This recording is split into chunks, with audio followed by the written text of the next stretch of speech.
এই যে সামনে গর্ভগৃহ, তার সামনে নাথ মন্দির। এই দ্বারকা রিভারের জন্যই কিন্তু আমরা সেকেন্ড ফ্লোরে রুম নিয়েছি। আর এই রাতের বেলায় শ্মশান কিন্তু একটা আলাদা মায়াবী রূপ নেয়। 1500 টাকায় পেয়ে গেছি। 300 টাকা আপ ডাউন ঘুরিয়ে নিয়ে এসে দাদা 300 টাকা নেবে। এখানে তিনজন টোটাল 6 জন এই রুমটায় থাকতে পারবে। এই টোটাল ভেজ থালিটার দাম হচ্ছে 100 টাকা করে, পার হেড 40 টাকা করে। তোমরা এখান থেকে পৌঁছে যাবে তারাপীঠ। 51টা সতীপীঠের মধ্যে অন্যতম হলো পশ্চিমবঙ্গের তারাপীঠ, এবং সেজন্যই এখানে প্রত্যেক দিন হাজার হাজার ভক্তের সমাবেশ ঘটে। আমরাও মায়ের টানেই চলে গেছিলাম কলকাতা থেকে তারাপীঠ বন্দে ভারত এক্সপ্রেস করে, এবং সেই সমস্ত অভিজ্ঞতা শেয়ার করেছে আগের পর্বে। যদি মিস করে যান অবশ্যই দেখার জন্য অনুরোধ থাকলো। তারাপীঠে নেমে সবার প্রথমেই দেখতে পাবেন লম্বা একটা টোটো অটো স্ট্যান্ড। তো এই যে রামপুরহাট জাংশন থেকে বেরিয়েই এইদিকে লেখা আছে একটা বড় বড় করে সাইনেজ, থ্যাংক ইউ বলে, ধন্যবাদ। এখান থেকেই কিন্তু তোমরা টোটো, অটো বা বড় অটোগুলো যেগুলোকে আমরা ট্রেকার বলি, এছাড়াও রিক্সা, সেই সব কিছুই তোমরা পেয়ে যাবে।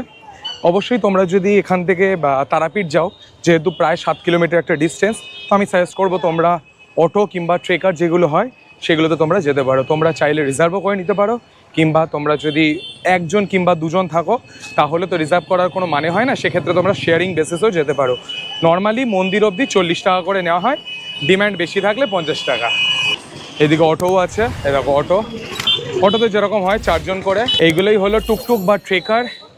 এখানে সামনে ড্রাইভারের পাশে 2 জন, এইদিকে হচ্ছে টোটাল 3টে সিট আছে। এইখানে 4 জন, এখানে 4 জন, এখানে 4 জন, টোটাল 3টে জায়গায় লোকজন বসে। তো টোটাল এখানে 12 জনের ক্যাপাসিটি আছে। তো 12 জন মিলে তোমরা শেয়ারিং বেসিসে পার হেড 40 টাকা করে তোমরা এখান থেকে পৌঁছে যাবে তারাপীঠ। তো ঘড়িতে এখন বাজে 10টা 25। আমরা রামপুরহাট থেকে অটোয় উঠে গেছি, আর এখন আমরা সোজা যাচ্ছি তারাপীঠের উদ্দেশ্যে। তারাপীঠের দ্বারকা রিভার যে আছে, দ্বারকা রিভারের কাছেই আমাদের হোটেল বুক করা আছে। কোন হোটেলে আমরা উঠছি সেটা তোমাদেরকে দেখাবো। তো আমাদের এখন যেতে মোটামুটি আধা ঘন্টার মতো সময় লাগবে। তো এক্স্যাক্টলি কখন আমরা গিয়ে হোটেলের সামনে পৌঁছাই সেটা তোমাদেরকে জানাবো। 20 বছর পরে আরো একবার মহাপীঠ তারাপীঠে ফিরে আসা।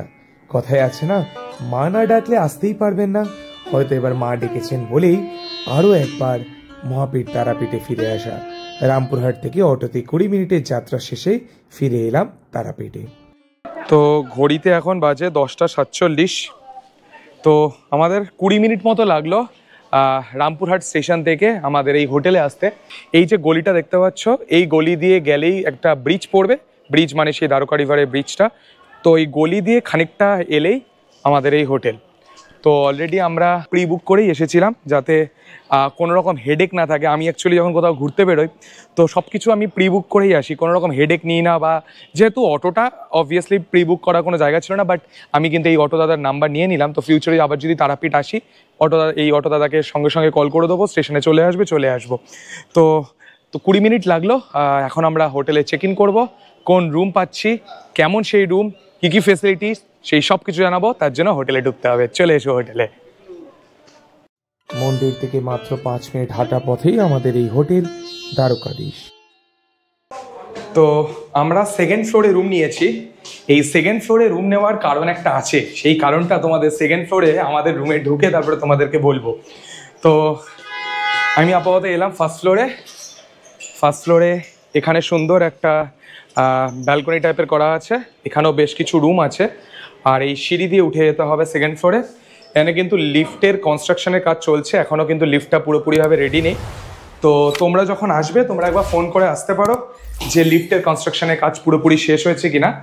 তো এই যে হোটেলটায় আমরা এসছি দ্বারকাধীশ, এটা কিন্তু একদমই রিসেন্ট, মাত্র 2 মাস হয়েছে এই হোটেলটা এখানে তৈরি হয়েছে। তো একদমই রিসেন্ট। আমাদের রুম নাম্বার হচ্ছে 302। তো এটা হলো 307, তার মানে আমাদেরকে ওই দিকে যেতে হবে।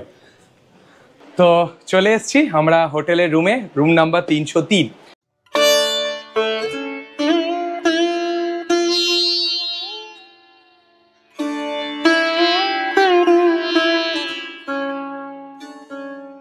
তো ঢুকেই আমরা প্রথমেই দেখতে পাচ্ছি এখানে একটা 32 ইঞ্চের একটা এলইডি টিভি। তার পাশে ব্যালকনি আছে, ওটাতে পরে আসছি। এখানে খুব সুন্দর করে সাজানো, এখানে তোমরা তোমাদের ছোটোখাটো যে জিনিসগুলো সেগুলো এখানে রাখতে পারো। এটা হচ্ছে কোয়াড্রাপল বেড, যদিও এনারা ক্লেম করেন এই যে দুটো বেড আছে এখানে 6 জন শুতে পারে। তো এই দেখুন, এইদিকে একটা বড় বেড, কিং সাইজের একটা বড় বেড। এইদিকে ওনারা বলছেন যে 1%, 2%, 3%, একটু গাদাগাদি হবে, বাট 3 জন কিন্তু এখানে আরামসে শুয়ে পড়তে পারবে। এখানে 3 জন, আর উল্টো দিকে আরেকটা বেড আছে। তো এখানে 3 জন, টোটাল 6 জন এই রুমটায় থাকতে পারবে।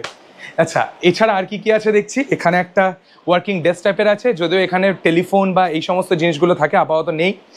এইদিকে দেখতে পাচ্ছি আপনারা লাগেজ রাখার একটা জায়গা আছে, যেখানে আপনারা লাগেজ রাখতে পারেন। এইদিকে একটা চেয়ার আছে, ওইদিকেও আরেকটা চেয়ার আমি দেখতে পেলাম, ওইদিকেও আরেকটা চেয়ার আছে বাথরুমের পাশেই। আর এইদিকে আছে একটা কাপবোর্ড, কাপবোর্ডটা একটু দেখিয়ে দিই। এটা হচ্ছে কাপবোর্ড, কাপবোর্ডের পাশে আছে একটা মিরর, এখানে আবার লাইটও আছে। Wow, nice. মানে এই যে ব্যাপারটা, এই জায়গাটা কিন্তু ডেকোরেশনটা খুব সুন্দর। তো এখানেও তোমরা ছোটোখাটো টুকটাক জিনিসপত্রগুলো এখানেও রাখতে পারো, টুকটাক যে ছোটোখাটো জিনিসপত্রগুলো এখানেও রেখে দিতে পারো। এছাড়াও তোমাদেরকে এবার দেখিয়ে দিই বাথরুম। মানে আমি যখন কোনো হোটেলে ঢুকি, সবচেয়ে ইম্পর্টেন্ট যে জিনিসটা আমি সবসময় লক্ষ্য করি সেটা হলো বাথরুম। চলো তোমাদেরকে একটু বাথরুমটা দেখিয়ে দিই। এটা হলো বাথরুম, এবং বাথরুমটা বেশ পরিষ্কার পরিচ্ছন্ন। এইদিকে জামা কাপড় রাখার একটা হ্যাঙ্গার আছে, এইদিকে আছে স্মল একটা বেসিন, এইদিকে সাবান, সোপ এগুলো রাখার। যদিও এখানে আমি কোনো লিকুইড সাবান বা লিকুইড শ্যাম্পু এরকম আপাতত এখানে কিছু দেখিনি, অ্যাকচুয়ালি খুব নতুন তৈরি হয়েছে, তো এখনও সেই সমস্ত ব্যবস্থাপনাগুলো করে উঠতে পারিনি। আর এইদিকে ওয়েস্টার্ন টয়লেট আছে। এবং আমি যদি পুরো বাথরুমটা দেখাই, পুরো বাথরুমটা বেশ বড়। এইদিকে আবার শাওয়ার সিস্টেমও আছে, শাওয়ার লাগানো আছে, আর এইদিকে আছে গিজারের ব্যবস্থা। বেশ একটা বড় বাথরুম। আমার কিন্তু বাথরুমটা ঝকঝকে তকতকে একদম দুর্দান্ত লেগেছে, দুর্দান্ত। এবার তোমাদেরকে যে কারণে আমি বলেছিলাম সেকেন্ড ফ্লোরে রুমটা নেওয়া, সেটা হলো এই জায়গাটা, বারান্দাটা। চলো ব্যালকনিটা ওপেন করলাম। তোমাদেরকে যেটা বললাম যে সেকেন্ড ফ্লোরে নেওয়ার কারণ একটাই, সেটা হলো এত সুন্দর দ্বারকা রিভার।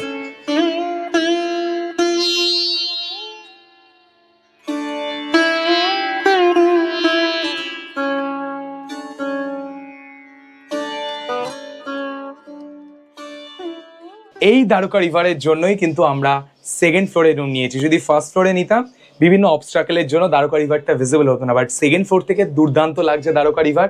বাট এখন বাইরে প্রচন্ড গরম, তাই জন্য একটা ভ্যাপসা একটা ব্যাপার লাগছে। বাট বিকেল বেলায় যখন দ্বারকা রিভার থেকে সুন্দর হাওয়া আসবে, তখন কিন্তু এই জায়গাটা বেশ আরামপ্রদ এবং মনোরম লাগবে। তো এই হোটেলটা কিন্তু আমার খুবই ভালো লেগেছে, আর বাজেট অনুযায়ী, রেঞ্জ অনুযায়ী খুবই ভালো। কত কি প্রাইস সেই সমস্ত ব্যাপার তোমাদেরকে বলবো, তার আগে তোমাদেরকে আরেকটা রুম দেখিয়ে দিই। তো এতক্ষণ তোমাদেরকে দেখালাম একটা কোয়াড্রাপেল রুম, যেখানে এনারা ক্লেম করছেন, মানে হোটেল কর্তৃপক্ষ ক্লেম করছেন 6 জন মতো এখানে অ্যাডাল্ট থাকতে পারবে। বাট আমার যদি সাজেশন তোমরা নাও, তাহলে আমি বলবো যে ম্যাক্সিমাম 4 জন অ্যাডাল্ট ওই যে দুটো ডাবল বেড ওখানে আরামসে শুতে পারবে। এবার আপনাদেরকে দেখাবো আমি একটা ডাবল বেড, মানে অকুপেন্সি যদি আমি বলি 2 অ্যাডাল্ট আর 1 চাইল্ড।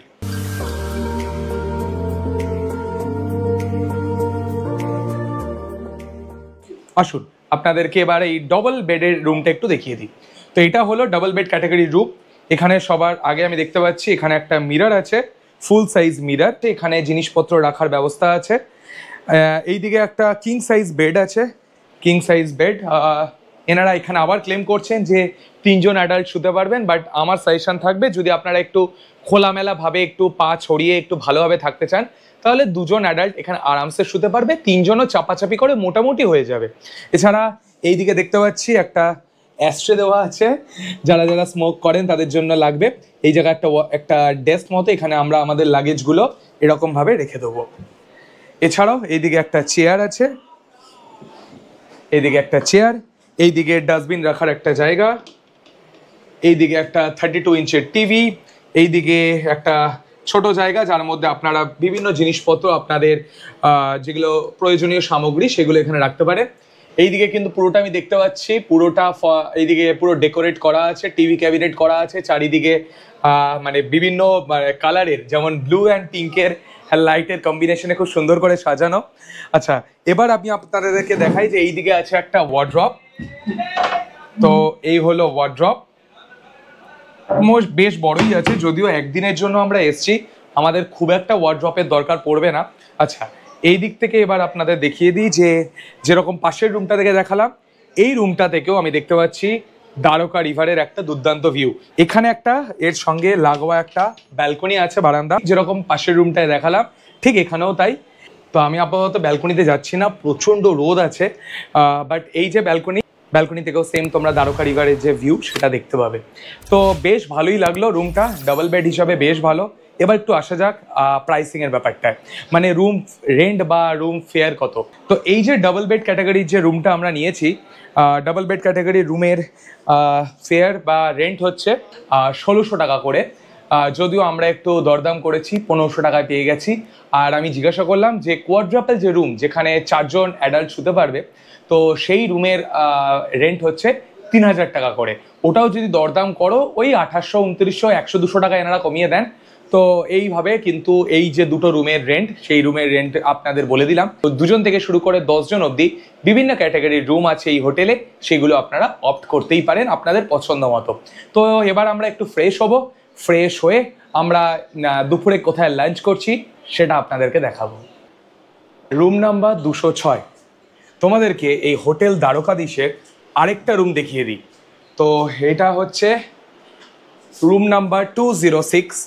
সবার প্রথমে দেখাই এখানকার মিররটা, যেটা আমার পার্সোনালি খুবই সুন্দর লেগেছে। ওয়াও, খুব সুন্দর একটা এস শেপের মিররটা, কিন্তু এখানকার জাস্ট দুর্দান্ত। সবার প্রথমে ঢুকেই দেখতে পাচ্ছি এখানে দুটো চেয়ার আছে, এইদিকে আছে একটা লাগেজ রাখার জায়গা, এইদিকে হচ্ছে একটা বেড, একটাই বেড। এখানে যে দেখতে পাচ্ছি একটাই বেড, টোটাল এখানে 5টা বালিশ পাতা আছে। তো এই যে 5টা বালিশ পাতা আছে, তার মানে এখানে 5 জন অ্যাডাল্ট মোটামুটি ভালোভাবে শুতে পারবে। তোমাদেরকে আগে যে রুমগুলো দেখিয়েছিলাম, একটা কোয়াড্রাপেল রুম, সেখানে দুটো বেড, টোটাল 3 জন 6 জন। বাট যদি তোমরা 4 জন থাকতে চাও, 4 জনও ওই বেডে আরামসে হয়ে যাবে। তোমরা যদি 4 জন এক বেডে শুতে চাও, তার জন্য এই রুমটাও অ্যাভেলেবেল আছে।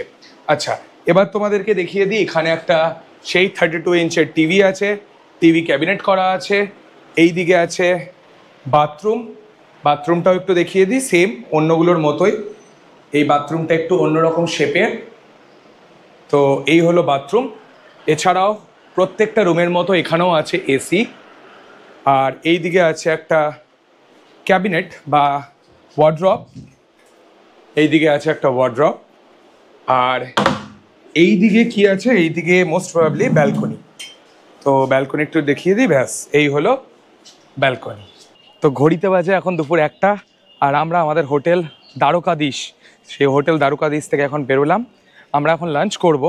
লাঞ্চ করে আমাদের প্ল্যান আছে যে বিকেলবেলার দিকে আমাদের যে পান্ডা বা পুরোহিত মশাই বললেন যে 3টে, 3:30 নাগাদ যদি আমরা মন্দিরে যাই, সেই সময় একদমই ফাঁকা থাকবে। তো আমরা জেনারেল লাইনে দাঁড়িয়েই আমরা আরামসে পুজো দিতে পারবো, মাকে দর্শন করতে পারবো। তো সেই মতোই আমরা প্ল্যান করেছি। আপাতত আমরা লাঞ্চ করতে যাচ্ছি, লাঞ্চ করে ফিরে তারপরে আমরা একটু ফ্রেশ হয়ে নিয়ে তারপরে মায়ের মন্দিরে যাব।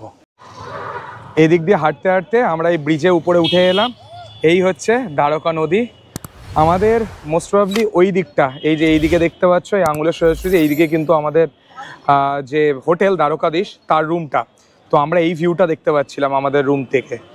তো এখানে একটা সুন্দর পাড় বাঁধানো আছে। এই এখন আমরা দ্বারকা রিভারের ওপরে যে ব্রিজটা বানানো আছে, সেই ব্রিজের ওপর দিয়ে হেঁটে যাচ্ছি লাঞ্চ করতে যাওয়ার জন্য। কোথায় যাব বুঝতে পারছি না, প্রচুর রেস্টুরেন্ট আছে। কোন রেস্টুরেন্ট অ্যাকচুয়ালি ভালো সেটাই এখন এক্সপ্লোর করার ব্যাপার, সেটাই এখন দেখার ব্যাপার। খাবারের কোয়ালিটি কেমন সেটাও দেখবো এবং তোমাদেরকে জানাবো। কারণ মোটামুটি সবাই যারা তারাপীঠে আসে, লাঞ্চ তো সবাই করবেই অবশ্যই। তো তোমাদেরকে একটা ভালো জায়গার সন্ধান দেওয়ারই চেষ্টা করছি। তো আমরা এখন ঢুকে পড়েছি তারামা সরণির ভেতরে। আর যে রেস্টুরেন্টে এসেছি তার নাম পূজারিনী সুইটস অ্যান্ড রেস্টুরেন্ট। তো কেমন এখানকার খাওয়া দাওয়া সেটা তোমাদেরকে দেখাবো। লাঞ্চ করতে এখানেই এসেছি, একটু পরে আমরা আবার এখান দিয়েই মন্দিরে যাব। তো তারামা সরণির ভেতরে প্রচুর রেস্টুরেন্ট আছে, প্রচুর মিষ্টির দোকান আছে, প্রচুর খাবারের জায়গা আছে, ইভেন হোটেলও আছে। তো সেই মতোই আমরা আপাতত এসেছি পূজারিনী সুইটস অ্যান্ড রেস্টুরেন্টে। চল এখানে একটু ভাত থাতি খাবো, কি খাই, কি অর্ডার করি, কেমন টেস্ট সব কিছু তোমাদেরকে জানাচ্ছি। তো দেখতেই পাচ্ছ আমাদের সামনে খাবার চলে এসছে। আমরা নিয়েছি ভেজ থালি, আর তার সাথে আমি না না না ফিশ আছে, ঠিক আছে। তো তো আমরা নিয়ে নিয়েছি এদিকে ভেজ থালি। ভেজ থালিতে কী কী আছে সেটা তোমাদেরকে বলছি। তার আগে দেখিয়ে দিই যে এই দিক থেকে আমি নিয়েছি ফিশ কারি। তো এবার আসে যাক ভেজ থালির প্রসঙ্গে। তো ভেজ থালিতে যেমন তোমরা দেখতে পাচ্ছ এইদিকে আছে সাদা ভাত, ভাতের সাথে খাওয়ার জন্য ডাল, ডালের সাথে খাওয়ার জন্য আলু ভাজা, এদিক থেকে আছে আলু পোস্ত, এদিক থেকে আছে শুক্তো, আর এদিক থেকে আছে একটা পাঁপড়। তো এই হলো ভেজ থালির মেনু। এই টোটাল ভেজ থালিটার দাম হচ্ছে 100 টাকা করে। আর আমি যেহেতু আলাদা করে ফিশ কারি নিয়েছি, তো ফিশ কারির দাম আলাদা করে 70 টাকা পে করতে হবে। তো আমার টোটাল 170 রুপিস। এবার খাওয়া দাওয়া, চলো একটু ভাতের সাথে একটু ডালটা দেখি, ডালটা কেমন।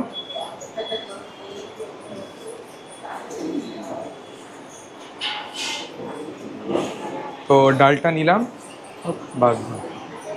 ডালটা নিলাম।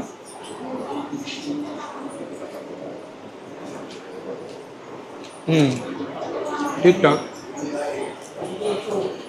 আলু ভাজাগুলো মানে একটু চিপসের মতো। এবার একটু শুক্তো নিই, দেখা যাক শুক্তোর টেস্টটা কেমন। শুক্তো নিলাম।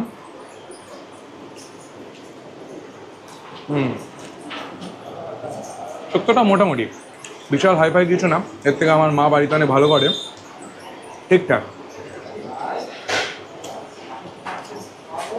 এবার তোমাদেরকে একটু দেখিয়ে দিই আলু পোস্তটা কেমন। আলু পোস্তর কালারটা তো ঠিকঠাকই এসছে। টেস্ট করে দেখার পালা এবার। টেস্ট করা যাক আলু পোস্ত।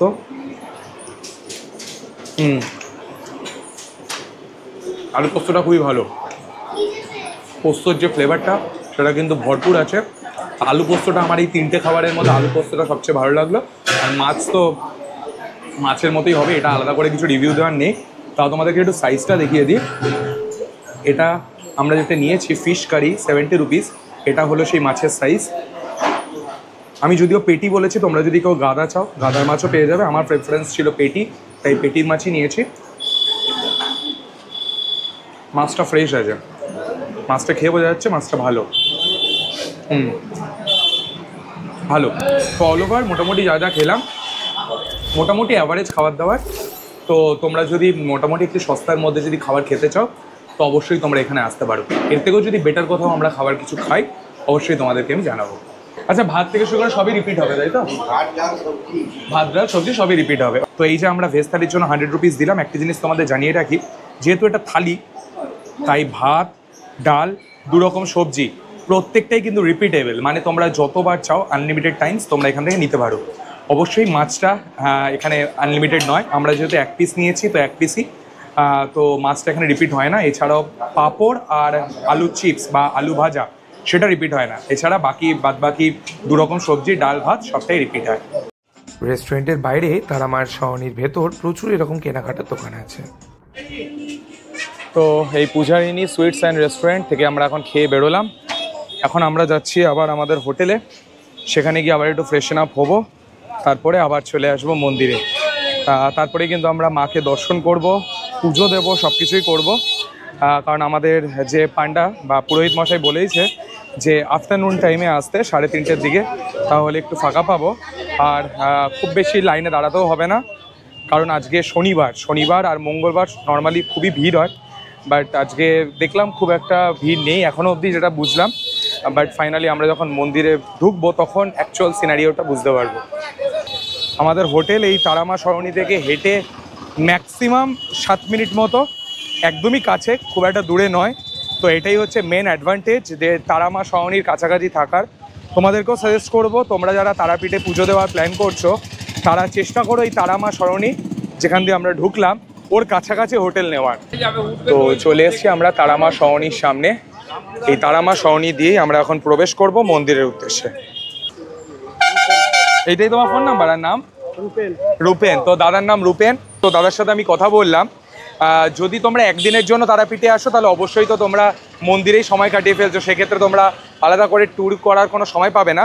বাট যদি তোমরা 2 দিনের জন্য আসো তাহলে এই যে লিস্টে দেখতে পাচ্ছ 7টা স্পট, যে 7টা স্পটের কথা আমি বললাম, এই 7টা স্পট কিন্তু তোমরা 1 ঘন্টার মধ্যে, দাদা বলছে ম্যাক্সিমাম 2 ঘন্টা লাগবে, 2 ঘন্টার মধ্যে তোমরা কভার করে নিয়ে আসতে পারবে।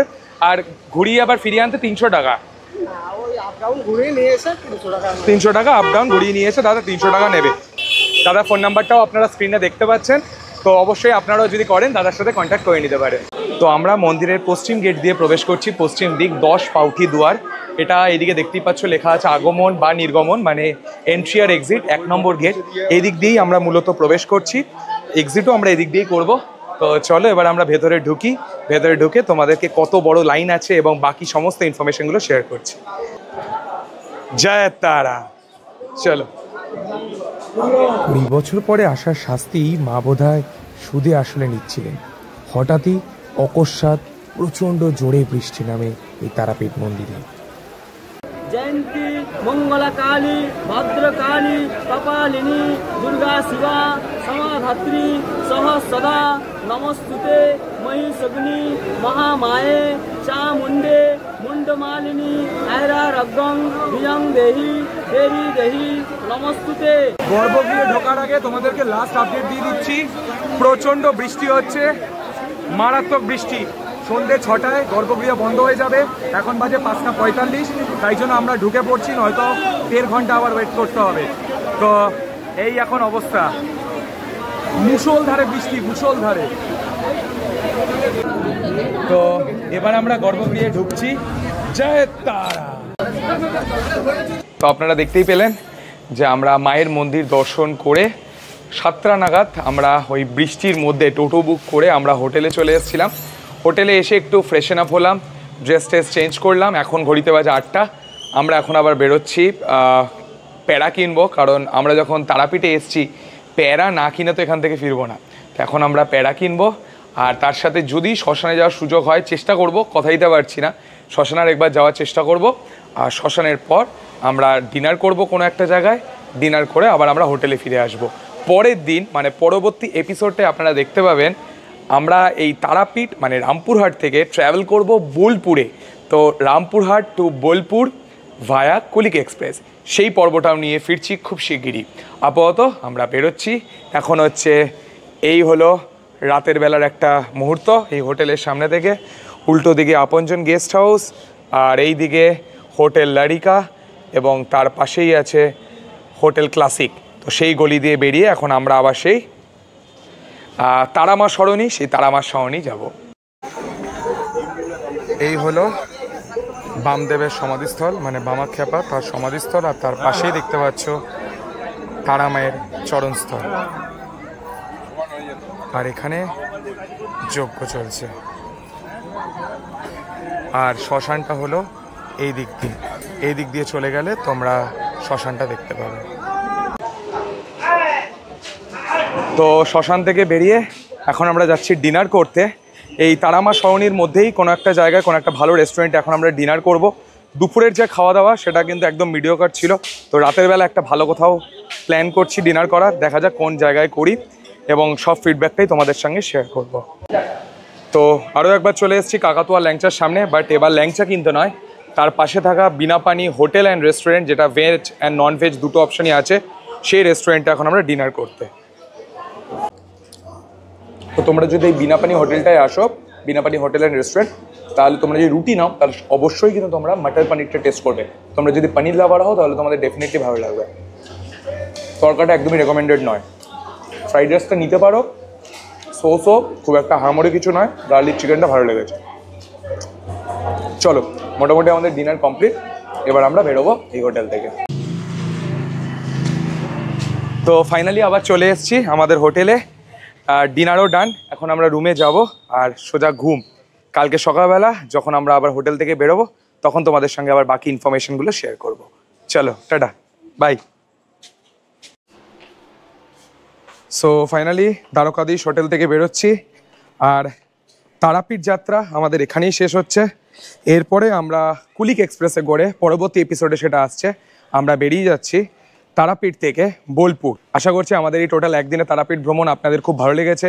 আমরা স্টেশন থেকে এই দাদার অটো করেই এসেছিলাম। দাদার নামটা একটু বলে দাও তোমার। হাসান। আচ্ছা তোমার একটু ফোন নাম্বারটা বলে দাও। 8926691200। তো এই দাদার অটো করেই আমরা রামপুরহাট থেকে এসেছিলাম এই হোটেল দ্বারকাধীশে, আর এই দাদাকে আমরা আবার দ্বিতীয়বার ডেকে নিয়েছি। আমরা এখন হোটেল দ্বারকাধীশ থেকে আমরা যাচ্ছি এখন রামপুরহাট স্টেশনে। সেখানে আমাদের কুলিক এক্সপ্রেস আমাদের ধরতে হবে এবং আমরা পৌঁছে যাবো বোলপুরে। তো এই একদিনের ট্রিপ আশা করছি আপনাদের খুব ভালো লেগেছে। তো প্রত্যেকবারে ভিডিওটা শেষে যেটা আমি বলে থাকি, ভিডিওটা ভালো লাগলে লাইক করুন, কমেন্ট করুন, শেয়ার করুন, আর একটা জিনিস যেটা আমি বলতে বারবার বাধ্য হই, চ্যানেলটাকে সাবস্ক্রাইব করুন এরকম আরও ভালো ভালো ট্রাভেল ব্লগ দেখার জন্য। দেখা হচ্ছে এই তারাপীঠ সিরিজ বা বোলপুর সিরিজের পরবর্তী এপিসোডে, যেখানে আমরা ট্রাভেল করছি ফ্রম রামপুরহাট টু বোলপুর। দেখা হচ্ছে খুব শিগগিরই। ভালো থাকবেন, বাই।